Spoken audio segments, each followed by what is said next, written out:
जय छठी मैया, जय सूर्य भगवान जी। आज नहाए खाए का दिन है। देखिए लौकी भात बनते हुए। लौकी भात इस दिन खाया जाता है, नहाए खाए के दिन। चने की दाल में लौकी पड़ती है। इसके बाद में लौकी भात बनाने के बाद देखिए बनाने की तैयारी है।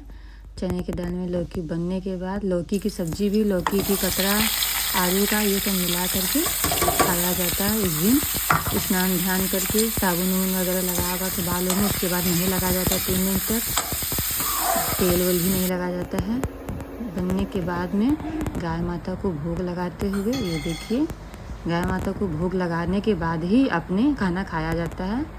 अपने देखिए भोजन करते हुए, भोजन करके इस दिन नहाए खाए, इसीलिए इसको बोला जाता है। उसके बाद व्रत का संकल्प लिया जाता है।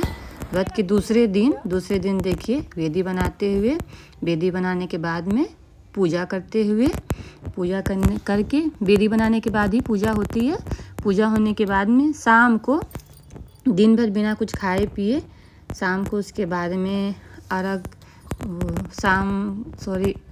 शाम को पूजा करने के बाद में देखिए वेदी का, गंगा जी की माटी से ही वेदी बनता है और गंगा जल ही से ही वेदी को किया जाता है। वेदी का पूजा करने के बाद में हम घर में आके पूजा करते हैं। देखिए पूजन कर रहे हैं। पूजा करने के बाद अब हम चलेंगे घर का। पूजा करने के बाद जब शाम हो जाता है तो गाय के दूध में खीर बनता है। खीर बनाने के पहले जो चूल्हा हम लोग डालते हैं, मिट्टी के चूल्हे पे हमें बनाना नहीं आता, इसलिए नए चूल्हा छठ में ही उसको यूज करते हैं। नए चूल्हे का ही हम पूजा करते हैं। देखिए नया चूल्हा रख करके उसके बाद में उसको साफ सुथरा धुल के उसको पूजा करते हुए दिया जला के चूल्हा पूजन किया जाता है। इसको चूल पूजा बोलते हैं। उसके बाद देखिए बखीर बनाते हुए, बखीर के बाद में पूरी, इस दिन बखीर पूरी, बखीर रोटी लोग कहते हैं, बनाते हैं। पूरी बना के इसको रसिया रोटी भी बोलते हैं।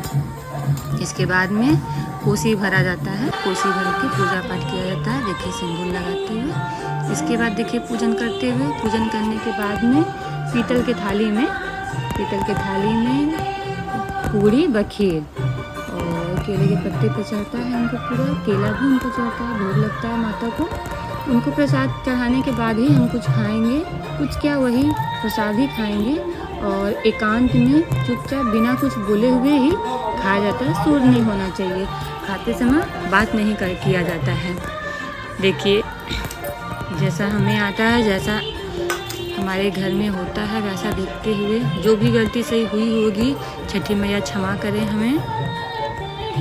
जो भी विधि विधान है, देखिए प्रसाद बनने के बाद में पूजन करते हुए, पूजन करने के बाद ही उनको प्रणाम करते हुए, प्रणाम करके घर के सभी सदस्य प्रणाम करेंगे उनको प्रसाद जब चढ़ जाता है उसके बाद ही वहीं पे बैठ के, थोड़ी दूरी पे बैठ के, उसके बाद में बखीर, पूरी और केला जो भी रहता है, जो बना हुआ है, बिना कुछ बोले चुपचाप से, इस दिन सब कुछ साफ रहेगा, सब नया रहेगा, खाते हैं।